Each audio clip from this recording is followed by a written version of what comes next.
हमारे YouTube channel समाइला tutorial में आपका स्वागत है। मैं ब्रिजराज कंप्यूटर फैकल्टी। आज हम subject computer science Python practical session 4 में हम ऑपरेटर्स एंड एक्सप्रेशंस के बारे में इस चैप्टर में पढ़ेंगे। तो आपको बताना चाहूँगा कि ऑपरेटर कुछ सिंबल होते हैं जो किसी भी तरह की कैलकुलेशन करने के काम आते हैं, और जो ऑपरेटर्स हैं वो अपना ऑपरेशन, कैलकुलेशन या मैनिपुलेशन कुछ ऑपरेंड्स पे करते हैं जिनको वेरिएबल या लिटरल भी कहा जाता है। और जब हम कोई फॉर्मूला लेते हैं तो उसको एक्सप्रेशन बोलते हैं। जैसे आप देख सकते हैं कि नीचे मैंने लिखा है C = A+B। This is our arithmetic expression. ये हमारा एक अर्थमेटिक एक्सप्रेशन है जिसमें C = A+B है। मतलब कि C एक वेरिएबल है जिसमें A+B टोटल जो है वो C में स्टोर होगा। अब इसमें जो हमारे पास इक्वल टू और जो प्लस हैं ये हमारे क्या हैं, ऑपरेटर्स। इक्वल टू क्या कर रहा है कि राइट हैंड साइड वाला जो रिजल्ट है उसको left hand side C variable में स्टोर करेगा, और प्लस क्या करेगा, A और B को ऐड करेगा। और अगर हम बात करें A, B और C की, तो ये हमारे ऑपरेंड हैं। ऑपरेंड मतलब वेरिएबल या लिटरल। अब बात करते हैं टाइप्स ऑफ ऑपरेटर्स की। पाइथन में बेसिकली 6 तरह के ऑपरेटर्स होते हैं जिनको हम आसानी से यूज़ कर सकते हैं। नंबर 1 है अर्थमेटिक ऑपरेटर, ये मैथमेटिकल कैलकुलेशंस के काम आता है। नंबर 2 है रिलेशनल ऑपरेटर्स, ये दो वेरिएबल्स को आपस में कंपेयर करने के काम आता है।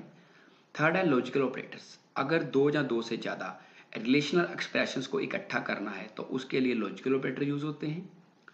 उसके बाद आते हैं असाइनमेंट ऑपरेटर्स।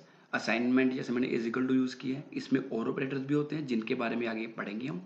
और दो स्पेशल ऑपरेटर होते हैं, मेंबरशिप एंड आइडेंटिटी ऑपरेटर। इनके बारे में भी इस चैप्टर में हम पढ़ेंगे, इस सेशन में पढ़ेंगे। इनमें हम सिर्फ थ्योरी नहीं कवर करेंगे, इन ऑपरेटर्स की एग्जाम्पल्स के साथ साथ इनके जो वर्किंग प्रोग्राम है, एग्जीक्यूटेबल प्रोग्राम है, वो भी कवर करेंगे। आओ देखते हैं।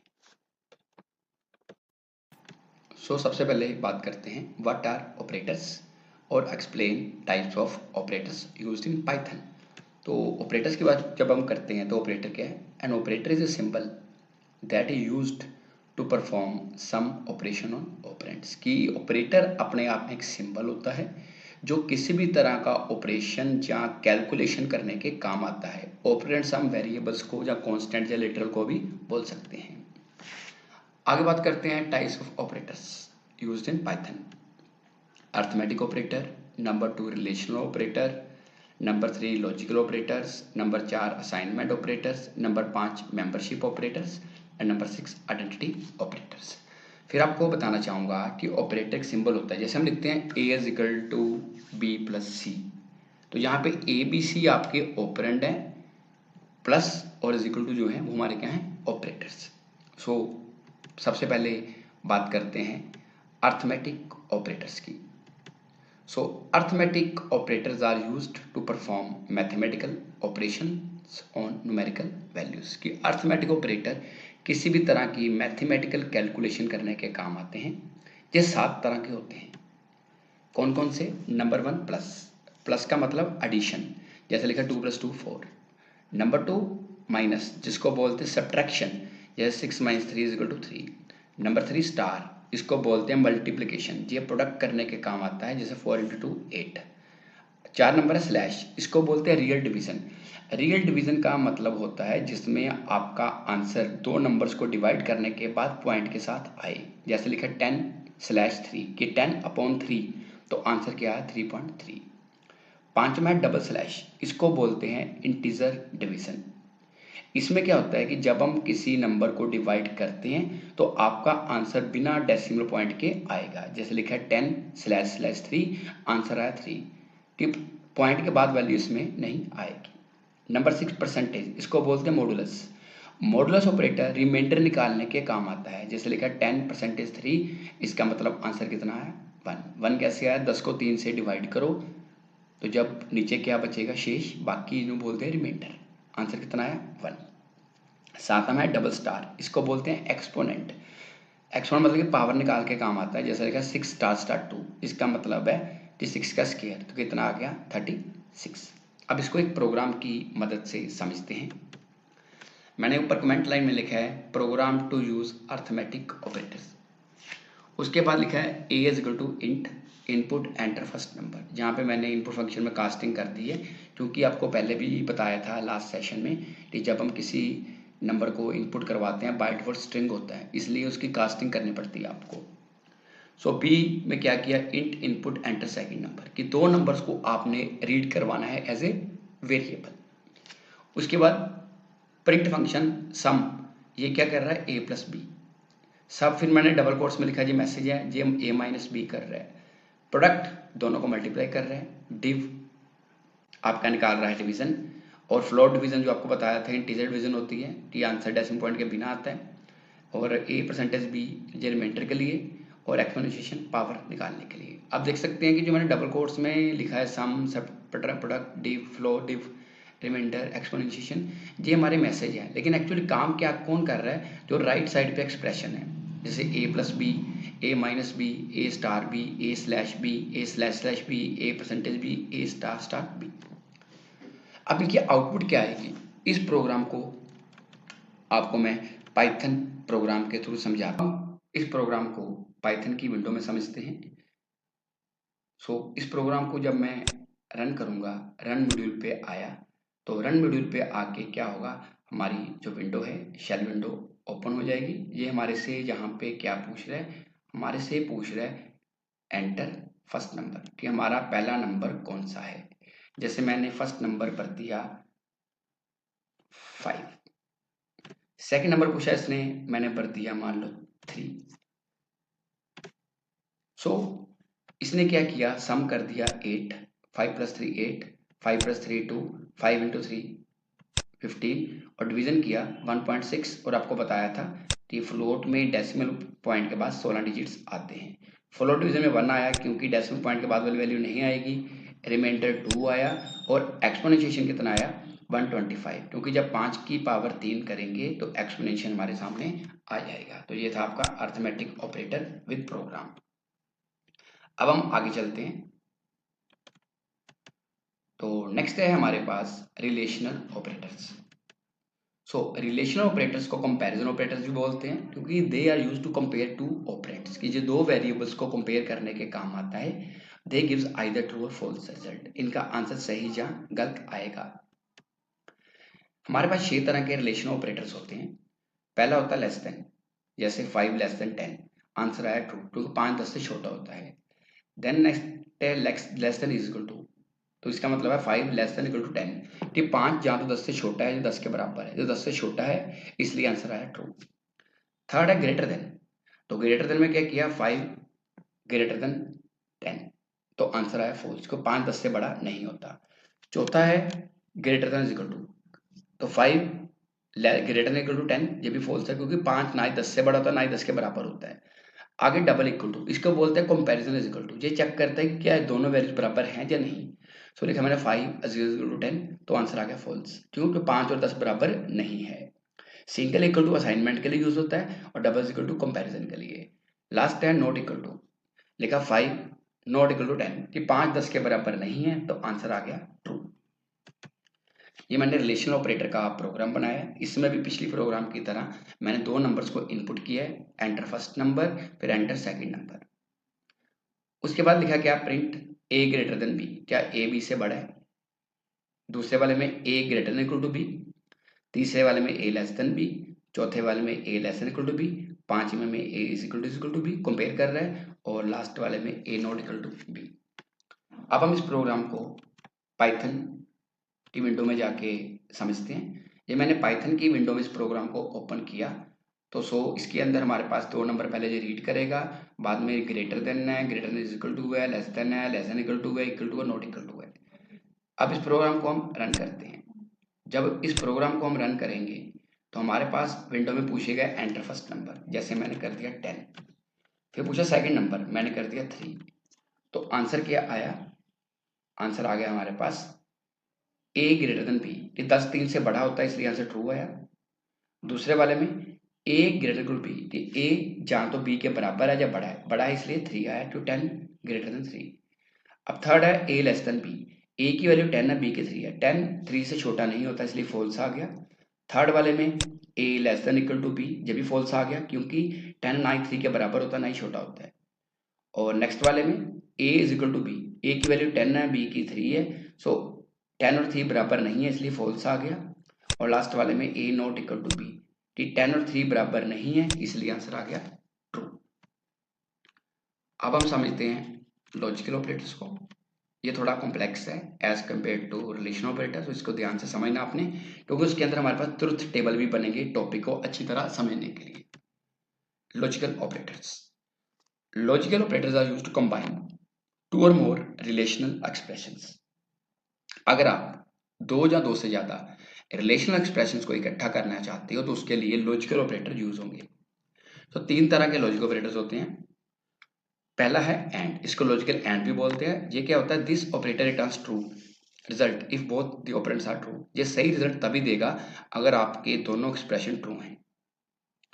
और this operator returns true result if any of the operand true, इसमें कोई एक ऑपरेंड अगर आपका ट्रू है तो आंसर ट्रू आएगा, अदरवाइज फॉल्स आएगा। Note, this operator reverses the logical state of its operand. ये क्या करता है कि अगर ट्रू है तो उसको फॉल्स कर देगा, फॉल्स है तो उसको ट्रू कर देगा।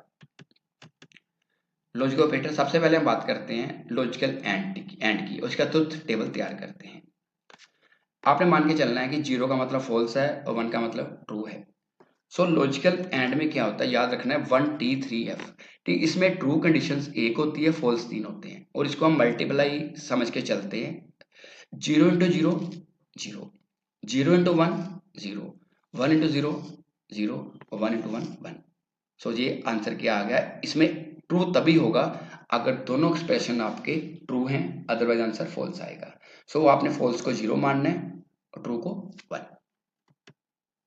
जैसे मैंने क्या किया, a की वैल्यू 10 ली, b की 3 ली, c की 8 ली, तो यहाँ पे चेक किया a ग्रेटर देन b, 10 3 से बड़ा है, and a greater than c, 10 8 से भी बड़ा है। सो दोनों ये आपके ट्रू हैं तो आंसर क्या आएगा, ट्रू, आंसर आएगा 1। Next, a greater than b and b greater than c। अब a तो b से बड़ा है क्योंकि a की 10 है, b की 3 है, but b greater than c, लेकिन 3 8 से बड़ा नहीं है। तो इस केस में क्या हो गया, हमारे पास एक ट्रू है एक फॉल्स है, मतलब एक 1 है कि 0 है, तो आंसर क्या आएगा, फॉल्स। तो ये होगा आपका लॉजिकल एंड। तो एंड के केस में क्या होता है कि अगर दोनों कंडीशंस ट्रू है तो आंसर ट्रू आएगा, अगर फॉल्स होगी एक भी तो सारी फॉल्स हो जाएंगी। आगे है लॉजिकल और, इसका ट्रुथ टेबल देखते हैं। इसका मतलब होता है 3T1F। इसमें 3 कंडीशंस ट्रू होती है, 1 फॉल्स होती हैं। इसको आप प्लस मान के चल सकते हो, जैसे 0 + 0 0, 0 + 1 1, 1 + 0 1, और 1 + 1 1। तो बाइनरी में जब 1 + 1 करते हैं तो उसका आंसर 1 0 आता है, लेकिन हम 1 उठाएंगे। सो इसमें 3 कंडीशंस ट्रू हैं, 1 फॉल्स है। जबकि एंड में क्या था, 3 फॉल्स थे, 1 ट्रू था।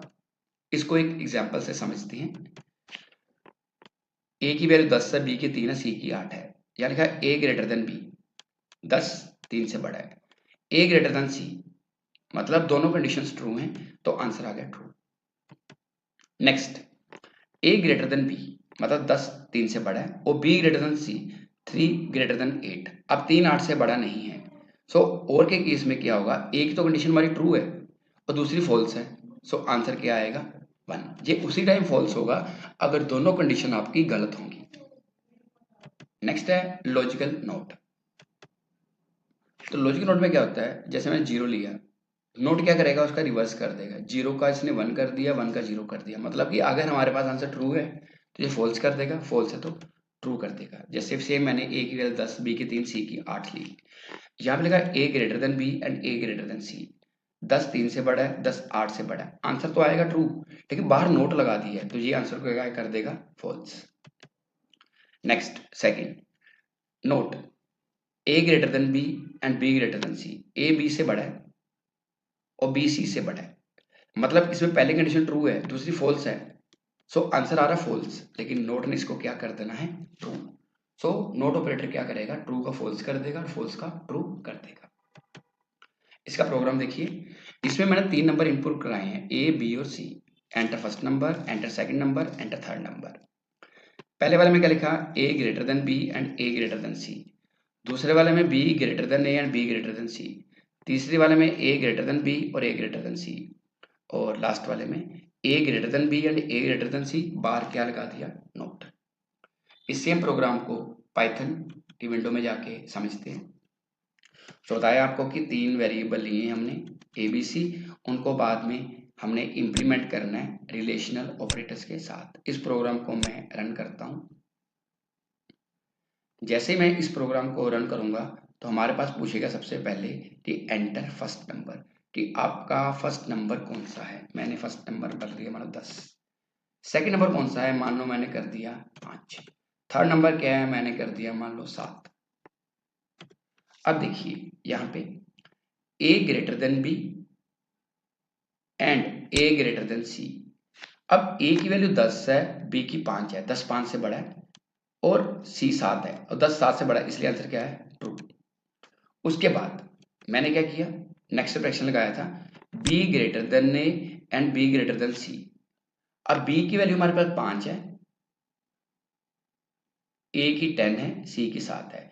सो बी 5 10 से बड़ा नहीं है और 5 7 से बड़ा भी नहीं है, तो एंड ऑपरेटर में आपका जो क्या हो गया, फॉल्स, क्योंकि एंड में दोनों कंडीशंस ट्रू होनी चाहिए। आगे थर्ड आ गया आपका ए ग्रेटर देन बी और ए ग्रेटर देन सी। अब ए ग्रेटर देन बी मतलब 10 आपका 5 से बड़ा है और 10 7 से बड़ा है, इसलिए आंसर क्या आ गया, ट्रू। आगे आ गया नोट। नोट में मैंने क्या किया, A greater than B and A greater than C.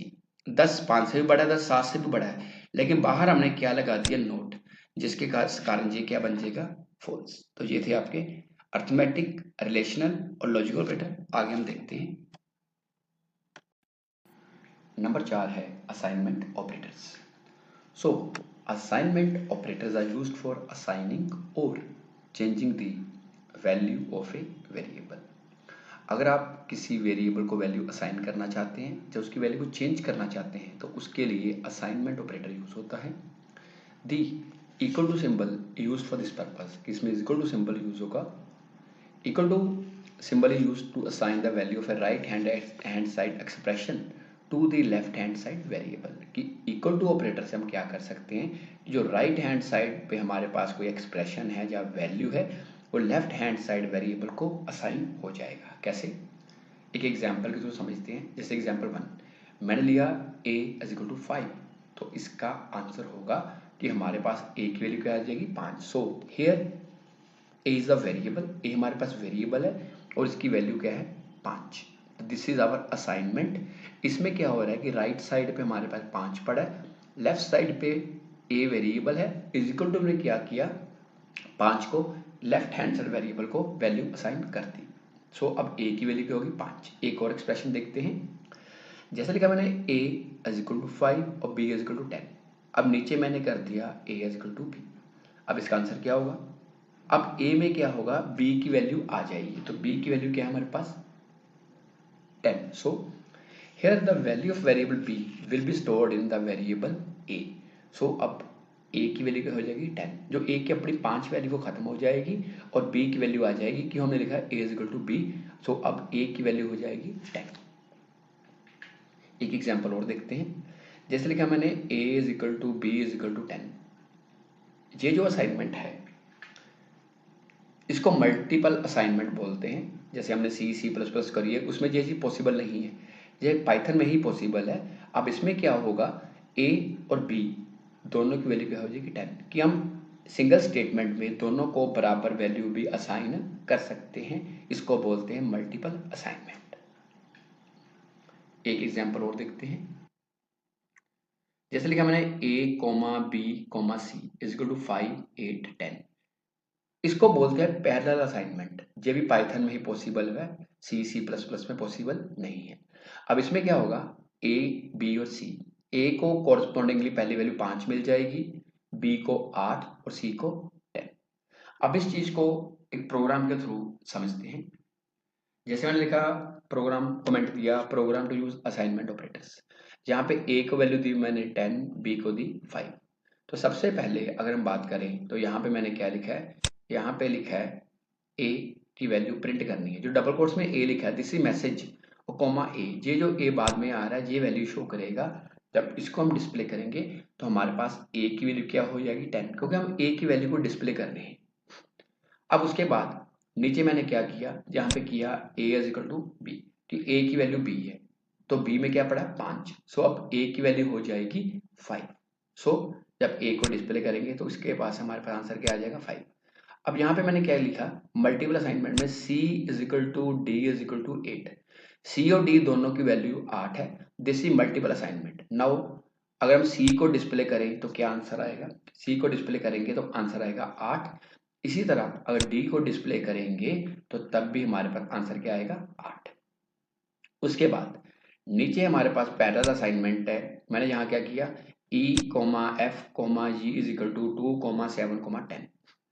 अब जब हम e को डिस्प्ले करेंगे तो हमारे पास e का रिजल्ट क्या आएगा बताइए। यस, e का रिजल्ट आएगा 2, क्योंकि कॉरस्पॉन्डिंग उसने पहली वैल्यू उठा लेनी है। अगर हम f की बात करें तो f का आंसर क्या आएगा, f का आंसर आएगा 7, क्योंकि दैट इज सेकंड वैल्यू 7। और g की बात करें तो g में हमारे पास आंसर क्या आएगा, अगर g की बात करें तो हमारे पास जब इसको हम डिस्प्ले करेंगे तो आंसर आएगा 10।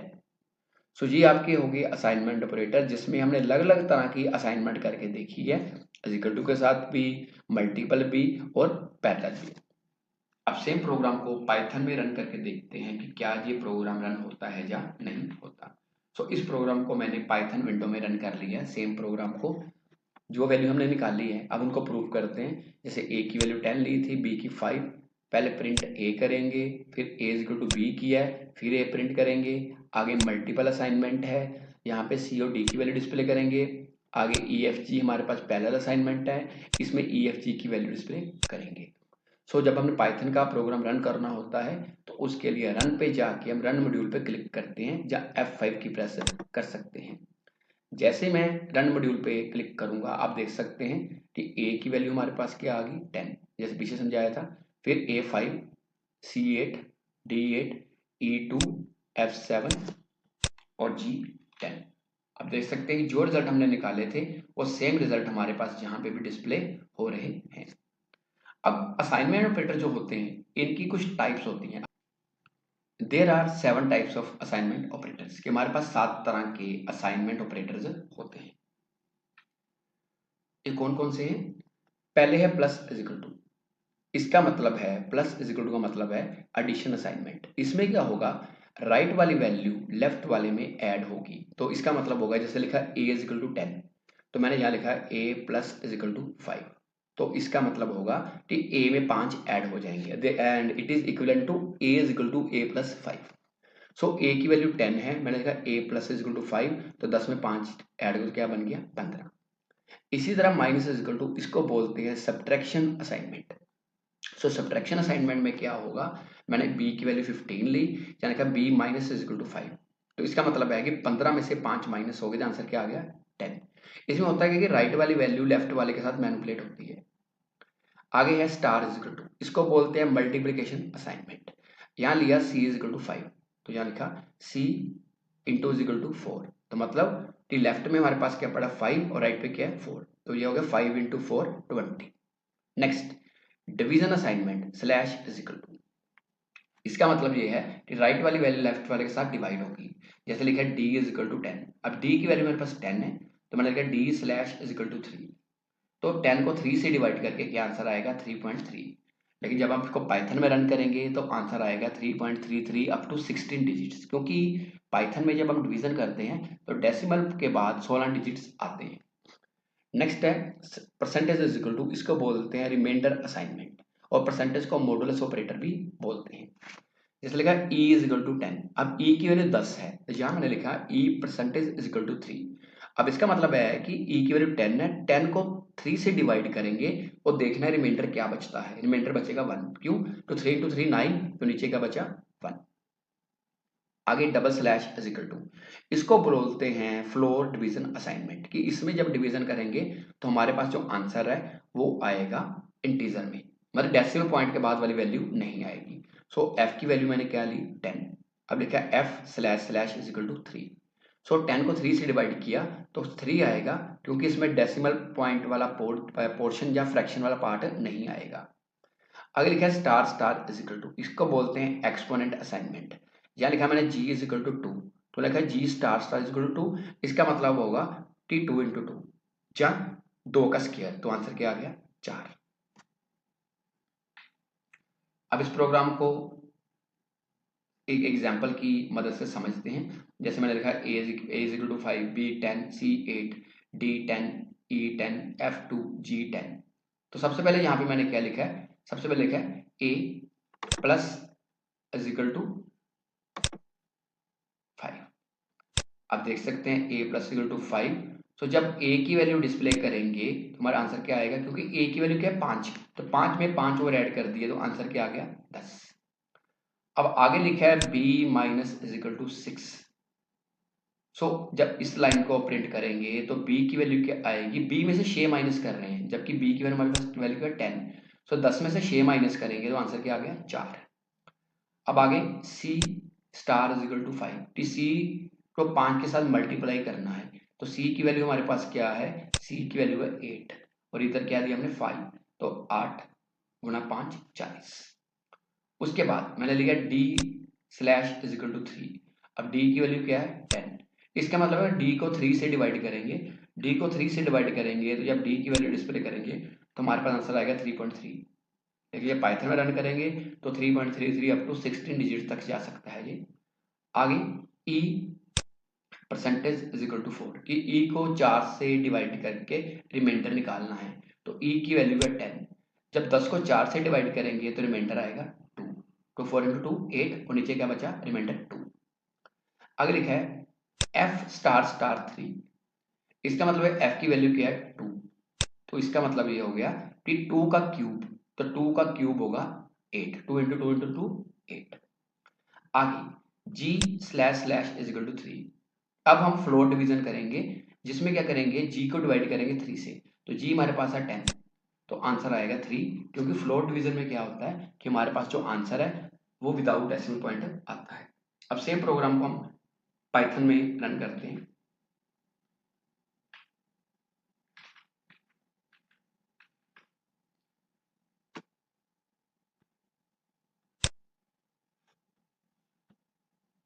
थोड़ा मैं विंडो में सेट कर देता हूँ आपको प्रोग्राम, तो आप देख सकते हैं कि हमारे पास जहाँ पे जो प्रोग्राम है सामने दिख रहा है, जो मैंने अभी आपको पीछे स्लाइड से हेल्प से समझाया है कि A10 5 है, B10 है, C8 है, D10 E10 F2 G10। अब सेम प्रोग्राम को पाइथन में रन करके देखते हैं कि हमारे पास क्या आउटपुट इसकी आएगी। जो मैंने आपको समझाया है सेम रिजल्ट आएगा, तो उसके लिए हम रन पे जाके रन मॉड्यूल पे क्लिक करते हैं या कीबोर्ड से F5 की भी प्रेस कर सकते हैं। तो आप देख सकते हैं जब प्रोग्राम चलाया तो a plus equal 5 10, b one 6 4, c into 5 40 और d slash equal 3 3.33 up to 16 digits. जब e को 4 से डिवाइड किया तो रिमाइंडर 2 आ गया, f स्टार स्टार 3 8 आ गया, g स्लैश इक्वल 3 आ गया। मतलब सेम प्रोग्राम जो आपको मैंने स्लाइड की हेल्प से समझाया है वो सेम प्रोग्राम मैंने पाइथन में रन करके आपको दिखाया है कि जो आपका प्रोग्राम है ये एग्जीक्यूट हो रहा है। आप खुद भी इसको ट्राई कर सकते हैं। नंबर 5 है membership operators. So these operators are used to validate the membership of a value. अगर किसी वैल्यू को वैलिडेट करना है तो उसके लिए ये ऑपरेटर यूज होते हैं। These operators determine whether A value exist with in A sequence और कलेक्शन। इसमें चेक करते हैं कि वैल्यू आपकी किसी सीक्वेंस या कलेक्शन में आ रही है या नहीं आ रही। अगर आ रही है तो ट्रू होगा, नहीं आ रही तो फॉल्स होगा। और एक ये बताना चाहूंगा कि ये आपके जो मेंबरशिप ऑपरेटर्स हैं ये किसी वैल्यू को सर्च करने के लिए या फाइंड करने के लिए यूज होते हैं किसी सीक्वेंस, कलेक्शन, लिस्ट, टप्पल या स्ट्रिंग में। और ये दो तरह के होते हैं, एक होता है इन, एक होता है नॉट इन। पहले इन की बात करते हैं। It returns true if specified value found in the given sequence. अगर आपकी वैल्यू गिवन सीक्वेंस में है तो ट्रू आंसर आएगा, otherwise it returns false, otherwise result false आएगा। जैसे मैंने पाइथन शेल पे लिखा लिस्ट इज इक्वल टू 2, 5, 8, 3, तो यह लिखा पाइथन शेल में 8 इन लिस्ट, तो क्या 8 लिस्ट में है, 8 तीसरे नंबर पे है, इसलिए आंसर आएगा true. Second not in, it returns true if specified value not found in the given sequence. ये ट्रू तब आएगा अगर आपकी वैल्यू एग्जिस्ट नहीं करती तो, अदरवाइज ये आंसर फॉल्स आएगा। जैसे लिखा है लिस्ट इज इक्वल टू 2, 5, 8, 3, तो यहाँ लिखा 8 नॉट इन लिस्ट कि 8 लिस्ट में नहीं है, जबकि है इसलिए फॉल्स आया। अगर लिखता मैं 10 नॉट इन लिस्ट तो आंसर क्या आना था? ट्रू। अब इस प्रोग्राम को समझते हैं इसमें पाइथन में कि इसको कैसे इम्प्लीमेंट करेंगे पाइथन के अंदर। तो मैंने क्या लिखा, टेक्स्ट लिखा, टेक्स्ट में लिखा welcome to the world of Python, और लिस्ट में क्या लिखा, लिस्ट में लिखा 2, 5, 8, जो भी वैल्यू चाहती हूँ, मान लो मैं यहाँ कर देता हूँ 3। उसके बाद सबसे पहले हम क्या करते हैं, लिखते हैं वेलकम इन टेक्स्ट। क्या वेलकम टेक्स्ट में है? यस है। सो आंसर क्या आना चाहिए? आंसर आएगा ट्रू, क्योंकि वेलकम आपको लिस्ट में सीक्वेंस में दिख रहा है, स्ट्रिंग में दिख रहा है। आगे सेकंड वाले में लिखा है वेलकम इन टेक्स्ट, अब आंसर आएगा फॉल्स। फॉल्स क्यों आएगा? क्योंकि ऊपर मैंने वेलकम कैपिटल लिया है, जहां पे स्मॉल ले रहा हूं, इसलिए इसमें क्या आएगा? फॉल्स। उसके बाद आगे लिखा मैंने पाइथन इन टेक्स्ट, अब ये गलत आएगा क्योंकि पाइथन का वहां पे पी छोटा है, यहाँ पे बड़ा है, तो ये फॉल्स आएगा। अब आगे लिखा है हेलो नॉट इन टेक्स्ट, के ऊपर जो स्ट्रिंग टेक्स्ट आपने ली है उसमें हेलो नहीं है, सो नॉट इन लगाया है, तो सो आंसर क्या आएगा? ट्रू। आगे प्रिंट क्या किया है 8 इन लिस्ट, ठीक है 8 लिस्ट में है, सेकंड वेरिएबल आपने जो लिस्ट ली है इसमें है, जैसा है इसलिए ट्रू आएगा। और नेक्स्ट प्रिंट एफ में लिखा है 8 नॉट इन लिस्ट कि 8 लिस्ट में नहीं है, सो ये आएगा फॉल्स। क्यों? क्योंकि 8 लिस्ट में है। अब इसको रन करके देखते हैं, रन करेंगे तो रन मॉड्यूल पे मैंने क्लिक किया, जैसे रन मॉड्यूल पे क्लिक किया तो आप देख सकते हैं कि आंसर हमारे पास उसके अकॉर्डिंगली आ गया, जिसके अकॉर्डिंगली हम इसको देख रहे थे कि पहले ट्रू फिर फॉल्स फिर फॉल्स फिर ट्रू। बाकी इन प्रोग्राम को आप खुद भी पाइथन में आप एग्जीक्यूट कर सकते हो, जहां ऑनलाइन भी पोर्टल पे आप ट्राई कर सकते हो। तो ये था आपका मेंबरशिप ऑपरेटर। नंबर 6 है identity operators. So these operators are used to compare memory locations of two objects. अगर हम दो वेरिएबल्स, ऑब्जेक्ट्स या लिटर्स की मेमोरी लोकेशन को कंपेयर करना चाहते हैं कि वो सेम हैं या नहीं, तो उसको बोलते हैं आइडेंटिटी ऑपरेटर, जब उसके लिए आइडेंटिटी ऑपरेटर्स यूज होते हैं। ये भी हमें सही या गलत रिजल्ट देते हैं, मीन्स ट्रू और फॉल्स। अगर कंडीशन सेटिस्फाई करेगी तो ट्रू करेंगे, अगर नहीं करेंगे तो फॉल्स रिजल्ट आएगा। So there are two types of identity operators. So अगर हम नंबर 1 की बात करें तो वो है इज। इसमें क्या है, it returns true if both variables point to the same object in memory, otherwise it returns false. अगर दोनों वेरिएबल्स सेम ऑब्जेक्ट के सेम मेमोरी लोकेशन को बता रहे हैं तो वो सही रिजल्ट आएगा, अदरवाइज फॉल्स। जैसे मैंने एग्जांपल में क्या किया है, x की वैल्यू ली है 2, 5, 8 और 3। नीचे नेक्स्ट लाइन में मैंने कर दिया y is equal to x। इसका मतलब हो गया कि y में मैंने क्या डाल दिया, x। सो मैंने प्रिंट में क्या लिखा, प्रिंट x इज y। ये यहाँ कह रहा है क्या x और y सेम है? यस, x और y सेम है क्योंकि मैंने y के अंदर सेम x की जो लिस्ट है पूरी की पूरी डाल दी है, कलेक्शन डाल दी है। सो आंसर क्या आएगा? ट्रू। अगर हम करें y is equal to Z, एक जेड वेरिएबल लेके, तो तब वो फॉल्स होगा। क्यों? क्योंकि वो उस लोकेशन को सेटिस्फाई नहीं कर रहा या उस लोकेशन के बारे में नहीं बता रहा। सो ये हो गया इज। नेक्स्ट है इज नॉट। इसमें क्या है, it returns true if both variables point to the different objects in memory. अगर अलग अलग ऑब्जेक्ट्स के बारे में मेमोरी में बताएगा तो ट्रू आएगा, अदरवाइज फॉल्स। जैसे मैंने लिखा है x की वैल्यू ली है x इज इक्वल टू 2583 और y की वैल्यू ली है 2583। अब हमारे पास दो वेरिएबल्स हैं x और y। x में भी सेम वैल्यू, y में भी सेम वैल्यू, लेकिन दोनों की मेमोरी लोकेशन अलग अलग है। सो जब मैं प्रिंट करूंगा print x is not in y, तो आंसर आएगा ट्रू। क्यों? क्योंकि x और y दोनों अलग अलग लोकेशन पे स्टोर हो रहे हैं, लेकिन इसमें क्या था कि हमने y में x की पूरी लिस्ट डाल दी, इसलिए ट्रू आया था। सो ये हो गया इज नॉट। अब इसको एक प्रोग्राम की मदद से समझते हैं, यूज ऑफ आइडेंटिटी ऑपरेटर्स। मैंने यहाँ पे क्या लिखा, जो एक्स वेरिएबल है इसमें नाम डाल दिया ब्रिजराज, तो 2 स्ट्रिंग्स हैं, ब्रिज लगा राज लग गया। वाई में डाल दिया मैंने 2 वैल्यूज कंप्यूटर और फैकल्टी, और यहाँ लिखा Z is equal to X और नीचे लिखा A is equal to 10। A is equal to 10 का मतलब है कि ये इंटीजर वैल्यू है और बी इज इक्वल टू 2.5 इसका मतलब है कि ये फ्लोट या रियल वैल्यू है जिसमें डेसिमल पॉइंट आ रहा है। सो सबसे पहले हमने क्या लिखा है प्रिंट में x इज जेड, प्रिंट में लिखा है x इज जेड। तो मैंने यहाँ पे क्या किया था, यहाँ पे आप देख सकते हैं कि थर्ड लाइन में लिखा है z is equal to X. So इसका मतलब है कि ये ट्रू है। क्यों? क्योंकि जो x की वैल्यू z में स्टोर हो रही है सेम लोकेशन को बता रहे हैं, सो ट्रू आएगा। सेकंड प्रिंट में क्या लिखा है x इज y, कि x और y सेम है, जबकि x और y सेम नहीं है क्योंकि x में वैल्यू ब्रिजराज है, y में कंप्यूटर फैकल्टी है और दोनों की मेमोरी लोकेशन भी अलग अलग है, इसलिए आंसर क्या आएगा? यस, आंसर आएगा फॉल्स। उसके बाद थर्ड प्रिंट में है x इज नॉट y, कि x y नहीं है।